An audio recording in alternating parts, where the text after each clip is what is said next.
I'm Chris Wallace of Fox News, and I welcome you to the third and final of the 2016 presidential debates.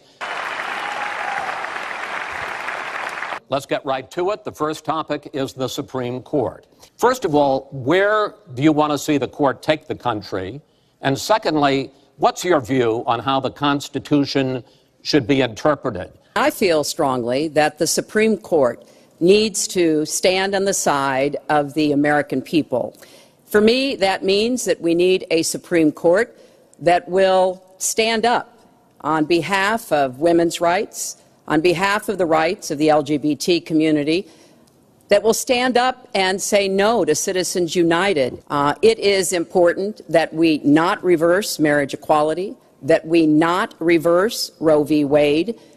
And I look forward to having that opportunity. I would hope that the Senate would do its job and confirm the nominee that President Obama has sent to them. The president nominates, and then the Senate advises and consents or not, but they go forward with the process. Mr. Trump, same question. We need a Supreme Court that, in my opinion, is going to uphold the Second Amendment and all amendments, but the Second Amendment. The justices that I'm going to appoint will be pro-life. They will have a conservative bent. They will interpret the Constitution the way the founders wanted it interpreted.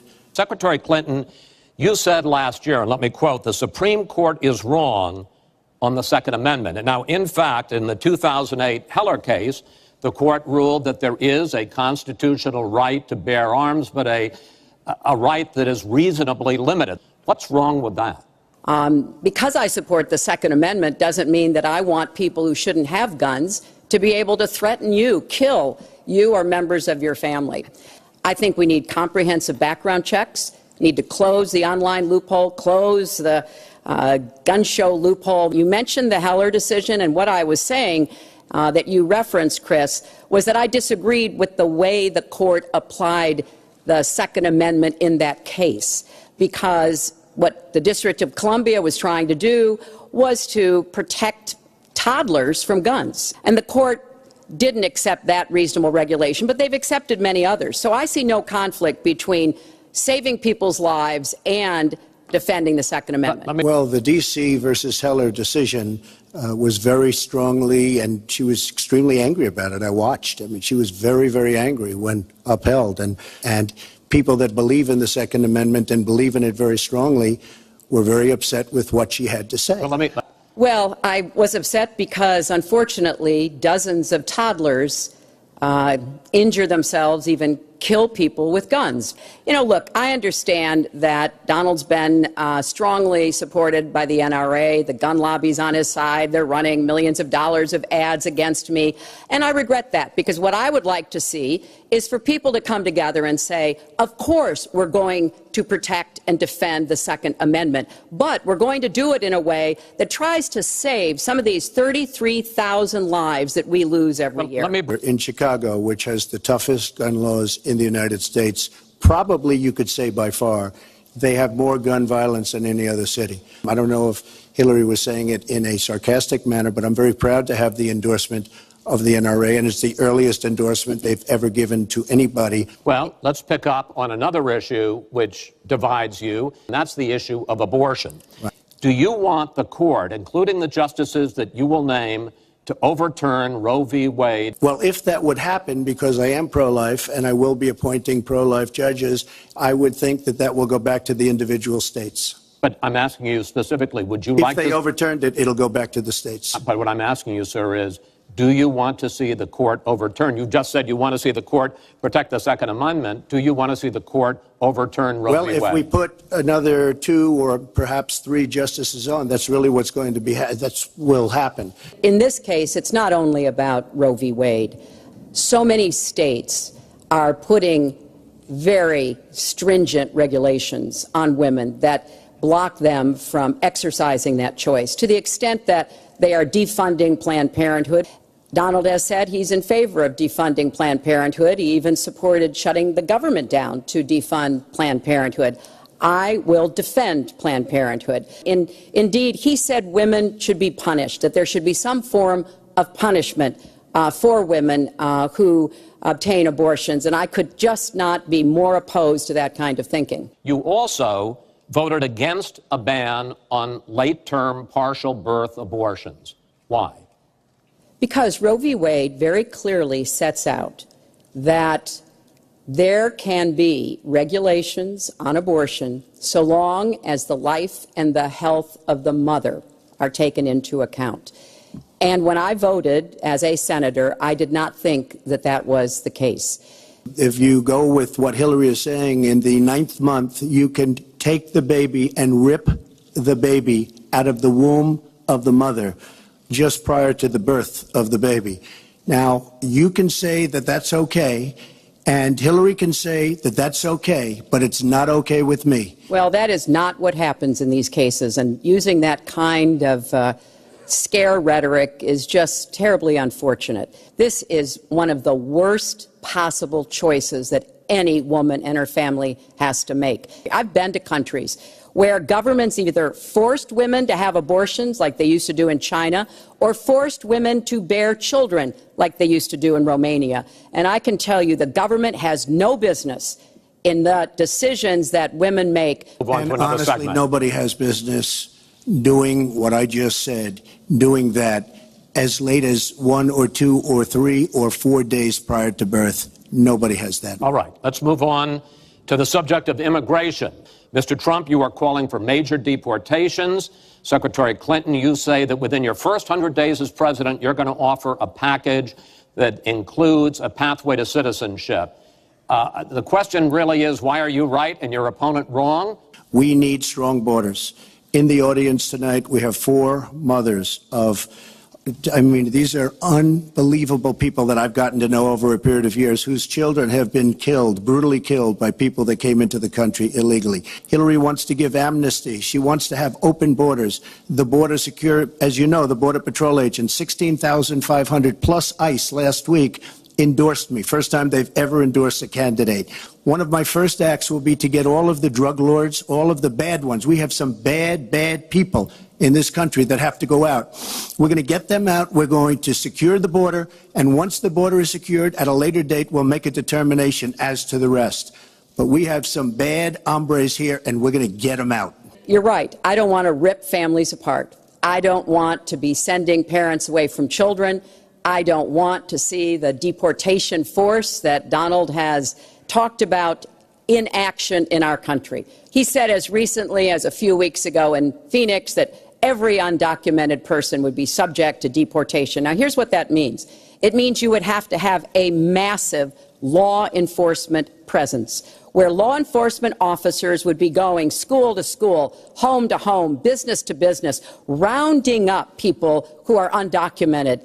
When it comes to the wall that Donald talks about building, he went to Mexico. He had a meeting with the Mexican president, didn't even raise it. He choked, and then got into a Twitter war because the Mexican president said, we're not paying for that wall. Hillary Clinton wanted the wall. Hillary Clinton fought for the wall in 2006 or thereabouts. Now, she never gets anything done, so naturally the wall wasn't built. But Hillary Clinton wanted the wall. Bringing undocumented immigrants out from the shadows, putting them into the formal economy will be good, because then employers can't exploit them and undercut Americans' wages. And Donald knows a lot about this. He used undocumented labor to build the Trump Tower. He underpaid undocumented workers, and when they complained, he basically said what a lot of employers do. You complain, I'll get you deported. President Obama has moved millions of people out. Nobody knows about it. Nobody talks about it. But under Obama, millions of people have been moved out of this country. They've been deported. She doesn't want to say that, but that's what's happened. Now, you can come back in and you can become a citizen, but it's very unfair. We have millions of people that did it the right way. They're online, they're waiting. We're going to speed up the process, big league, because it's very inefficient. But they're online and they're waiting to become citizens. Very unfair that somebody runs across the border, becomes a citizen. Under her plan, you have open borders. You would have a disaster on trade, and you will have a disaster with your open borders. In a speech you gave to a Brazilian bank for which you were paid $225,000, we've learned from the WikiLeaks that you said this, and I want to quote, "My dream is a hemispheric common market with open trade and open borders." So that's the question.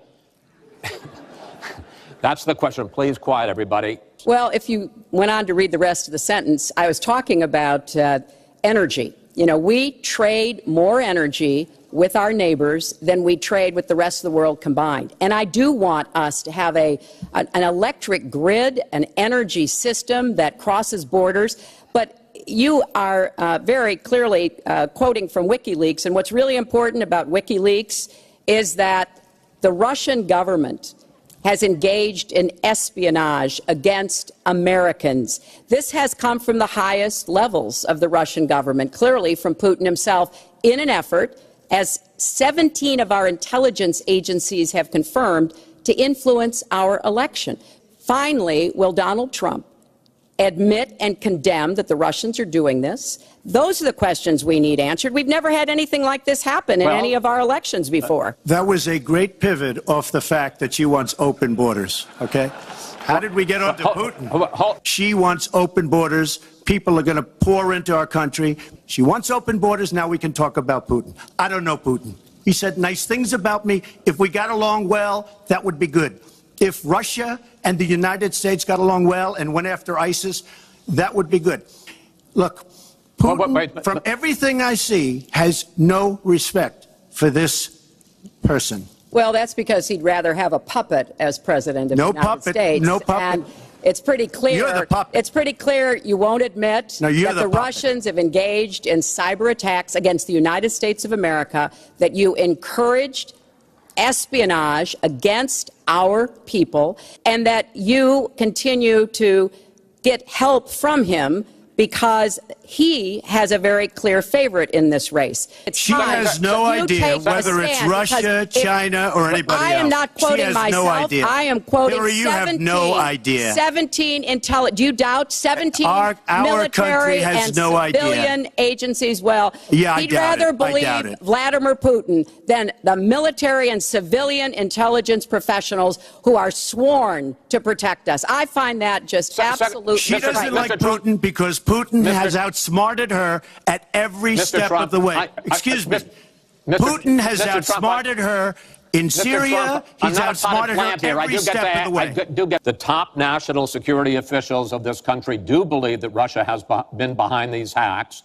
Do you condemn any interference by Russia in the American election? By Russia or anybody else? You condemn their interference? Of course I condemn. Of course I can. I don't know Putin. I have no idea. I never met Putin. This is not my best friend. Take a look at the startup that they signed.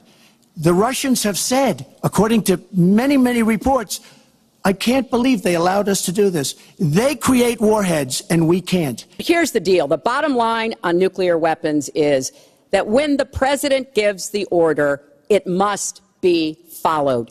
There's about 4 minutes between the order being given and the people responsible for launching nuclear weapons to do so. And that's why 10 people who have had that awesome responsibility have come out and in an unprecedented way said they would not trust Donald Trump with the nuclear codes or to have his finger on the nuclear button. Next topic, which is the economy, and I hope we handle that as well as we did immigration. Please explain to me why you believe that your plan will create more jobs and growth for this country and your opponent's plan will not. I want us to have the biggest jobs program since World War II. I want us to do more to help small business. That's where 2/3 of the new jobs are going to come from. I want us to raise the national minimum wage because people who live in poverty should not, who work full-time should not still be in poverty. And I sure do want to make sure women get equal pay for the work we do. I want to make college debt-free, and for families making less than $125,000, you will not get a tuition bill from a public college or university. We are going to go where the money is. Most of the gains in the last years since the Great Recession have gone to the very top. So we are going to have the wealthy pay their fair share. That is a plan that has been analyzed by independent experts, which said that it could produce 10 million new jobs. By contrast, Donald's plan has been analyzed to conclude it might lose 3.5 million jobs. Why? Because his whole plan is to cut taxes, to give the biggest tax breaks ever to the wealthy and to corporations. We have, during his regime, during President Obama's regime, we've doubled our national debt. So my plan, we're going to renegotiate trade deals. We're going to have a lot of free trade. We're going to have free trade, more free trade than we have right now. Our jobs are being taken out by the deal that her husband signed, NAFTA, one of the worst deals ever.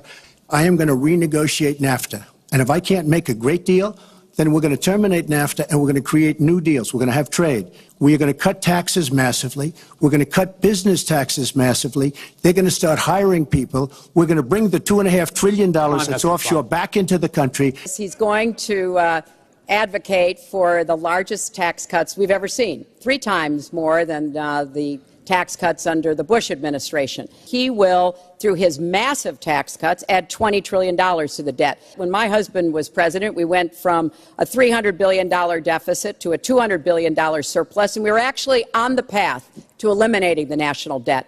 So, yes, one of the ways you go after the debt, one of the ways you create jobs is by investing in people. So I do have investments in new jobs, investments in education, skill training. I want to pursue your plan because in many ways it is similar to the Obama stimulus plan in 2009, which has led to the slowest GDP growth since 1949. Correct.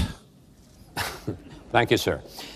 I personally believe that the steps that President Obama took saved the economy. He doesn't get the credit he deserves for taking some very hard positions. But it was a terrible recession. So now we've dug ourselves out of it. We're standing, but we're not yet running. So what I am proposing is that we invest from the middle out and the ground up, not the top down. That is not going to work. Mr. Trump, even conservative economists who have looked at your plan say that the numbers don't add up. And they say, you talk a lot about growing the energy industry, they say with oil prices as low as they are right now, that's unrealistic as well. Last week, as you know, at the end of last week, they came out with an anemic jobs report, a terrible jobs report. In fact, I said, is that the last jobs report before the election? Because if it is, I should win easily. It was so bad. Now, she can say that her husband did well, but boy, did they suffer as NAFTA kicked in, because it didn't really kick in very much, but it kicked in after they left. Now she wants to sign Trans-Pacific Partnership, and she wants it. She lied when she said she didn't call it the gold standard in one of the debates. She totally lied. She did call it the gold standard, and they actually fact-checked, and they said I was right. I was so honored. I want to give... When I saw the final agreement for TPP, I said I was against it. It didn't meet my tests. I've had the same tests. Does it create jobs, raise incomes, and further our national security? I'm against it now. I'll be against it after the election. I'll be against it when I'm president. There's only one of us on this stage who's actually shipped jobs to Mexico, because that's Donald. He's shipped jobs to 12 countries, including Mexico. But he mentioned China. And, you know, one of the biggest problems we have with China is the illegal dumping of steel and aluminum into our markets. Donald has bought Chinese steel and aluminum. In fact, the Trump hotel right here in Las Vegas was made with Chinese steel. So he goes around with crocodile tears about how terrible it is, but he has given jobs to Chinese steel workers, not American steel workers. I ask a simple question. She's been doing this for 30 years. Why the hell didn't you do it over the last 15, 20 years? You were very much involved. Excuse me. My turn. And if you say that I use steel or I use something else, I make it impossible for me to do that. I wouldn't mind. The problem is you talk, but you don't get anything done, Hillary. You don't. Just like when you ran the State Department, $6 billion was missing. How do you miss $6 billion? First of all, what he just said about the State Department is not only untrue, it's been debunked numerous times. He raised the 30 years of experience. So let me just talk briefly about that. You know, back in the 1970s, I worked for the Children's Defense Fund, and I was taking on discrimination against African-American kids in schools. He was getting sued by the Justice Department for racial discrimination in his apartment buildings. In the 1980s, I was working to reform the schools in Arkansas. He was borrowing $14 million from his father to start his businesses.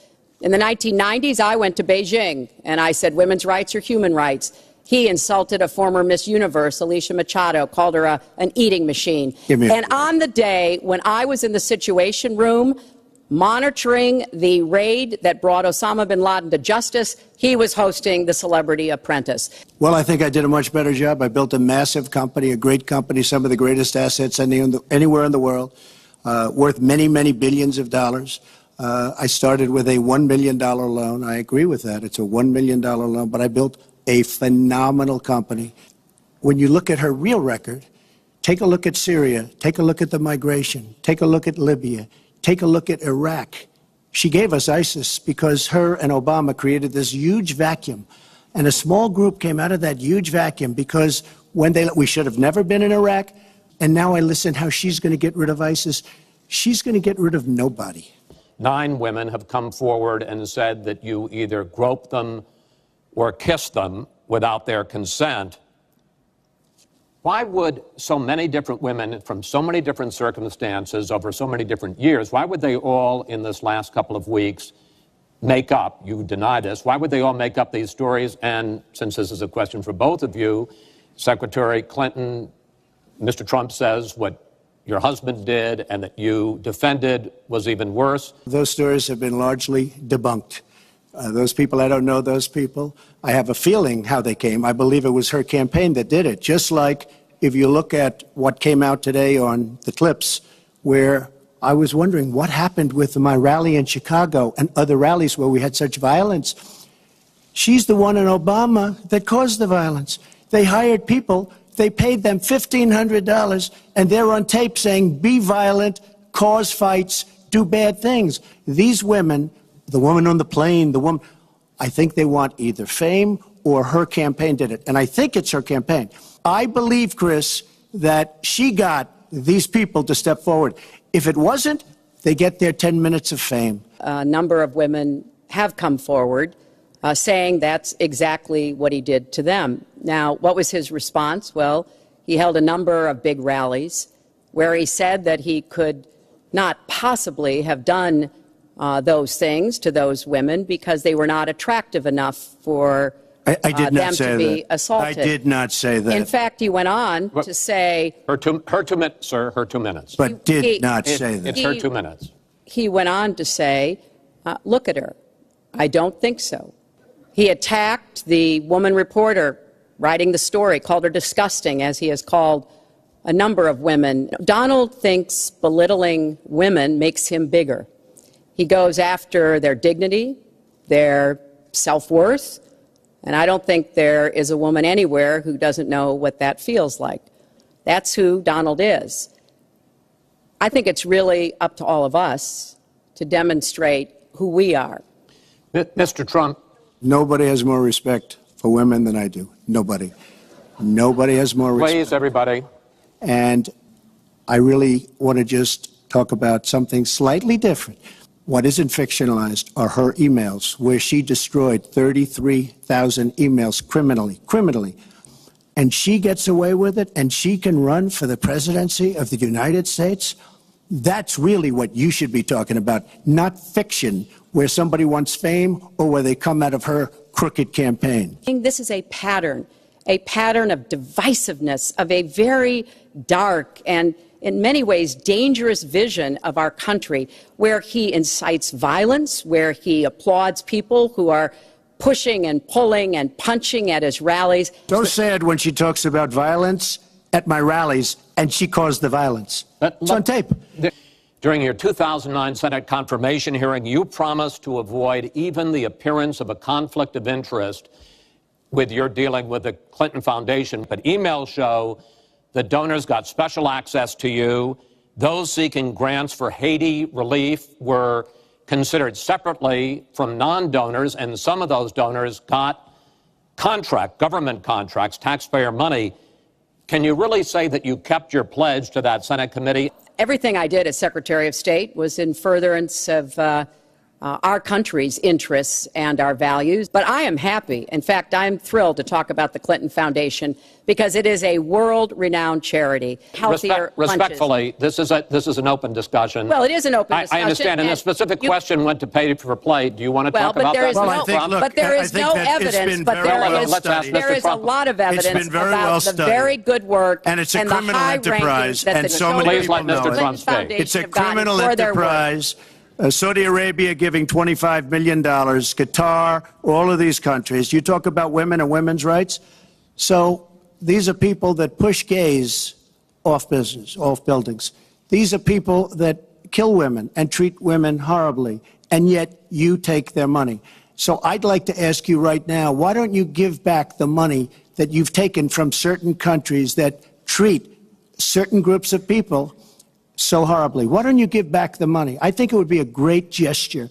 I was at a little Haiti the other day in Florida, and I want to tell you, they hate the Clintons because what's happened in Haiti with the Clinton Foundation is a disgrace. We at the Clinton Foundation spend 90% of all the money that is donated on behalf of programs of people around the world and in our own country. And I'd be happy to compare what we do with the Trump Foundation, which took money from other people and bought a 6-foot portrait of Donald.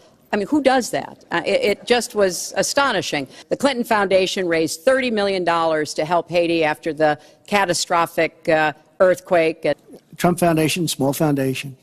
People contribute, I contribute. The money goes 100% goes to different charities, including a lot of military. Wasn't some of the money used to settle your lawsuit, sir? No, it was, we put up the American flag, and that's it. They put up the American flag. We fought for the right in Palm Beach to put up the American flag. There was a penalty that was imposed by Palm Beach County, and the money came from your foundation. And by the way, the money went to Fisher House, where they build houses. The money that you're talking about went to Fisher House, where they build houses for veterans and disabled. I want to get in. We learned in the last debate he has not paid a penny in federal income tax.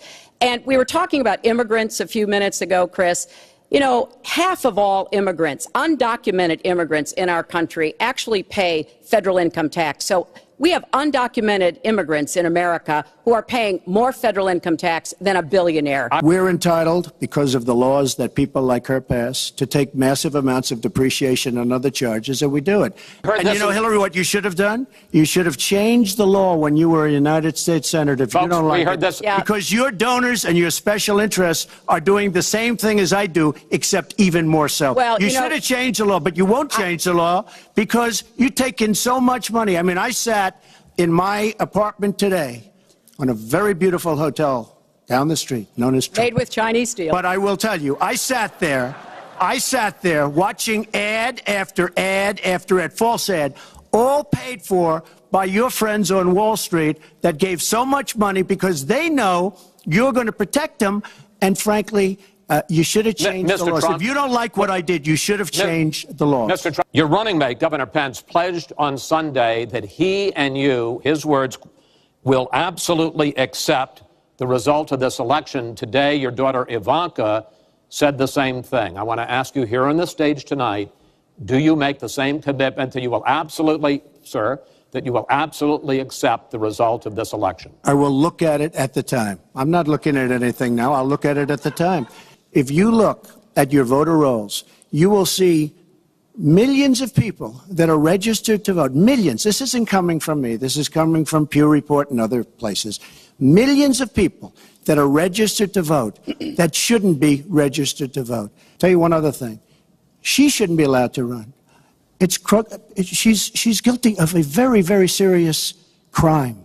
And just in that respect, I say it's rigged. Are you saying you're not prepared now to commit to that principle? What I'm saying is that I will tell you at the time. I'll keep you in suspense. Well, you know, every time Donald thinks things are not going in his direction, he claims whatever it is rigged against him. The FBI conducted a year-long investigation into my emails. They concluded there was no case. He said the FBI was rigged. He lost the Iowa caucus. He lost the Wisconsin primary. He said the Republican primary was rigged against him. Then Trump University gets sued for fraud and racketeering. He claims the court system and the federal judge is rigged against him. There was even a time when he didn't get an Emmy for his TV program 3 years in a row, and he started tweeting that the Emmys were rigged against him. Should have gotten it. This is a mindset. This is how Donald thinks. And it's funny, but it's also really troubling. Mr. Trump's face. He's unfit, and he proves it every time you he are talks. the one that's unfit. You know, WikiLeaks just actually came out. John Podesta said some horrible things about you, and boy, was he right. He said some beauties. And, you know, Bernie Sanders, he said you have bad judgment. You do. And if you think that going into Mosul after we let the world know we're going in, and all of the people that we really wanted, the leaders, they're all gone. If you think that was good, then you do. Now, John Podesta said you have terrible instincts. Bernie Sanders said you have bad judgment. I agree with both. Well, you should ask Bernie Sanders who he's supporting for president, and he has said, which is as a big he has mistake. campaigned for me around the country, you are the most dangerous person to run for president in the modern history of America. I think he's right. But the nonpartisan Committee for a Responsible Federal Budget says, Secretary Clinton, under your plan, debt would rise to 86% of GDP over the next 10 years. Mr. Trump, under your plan, they say it would rise to 105% of GDP over the next 10 years. Question is, why are both of you ignoring this problem? Well, I say they're wrong because I'm going to create tremendous jobs. And we're bringing GDP from really 1%, which is what it is now. And if she got in, it'll be less than zero. But we're bringing it from 1% up to 4%. And I actually think we can go higher than 4%. To do that, we're taking back jobs. We're not going to let our companies be raided by other countries. We will create an economic machine, the likes of which we haven't seen in many decades. That he has been criticizing our government for decades. You know, back in 1987, he took out a $100,000 ad in the New York Times during the time when President Reagan was president, and basically said exactly what he just said now, that we were the laughing stock of the world. He was criticizing President Reagan. I pay for everything I'm proposing. I do not add a penny to the national debt. I've made it very clear we are going where the money is. We are going to ask the wealthy and corporations to pay their fair share. And we just have a big disagreement about this. It may be because of our experiences. You know, he started off with his dad as a millionaire. I started off with my dad as a small business. No, because sir, I because did we're running out of disagree with time. Ronald Reagan very strongly on trade. I disagreed with him. We should have been much tougher on trade even then. I've been waiting for years. Nobody does it right. This is the final time, probably to both of your delight, that you're going to be on a stage together in this campaign.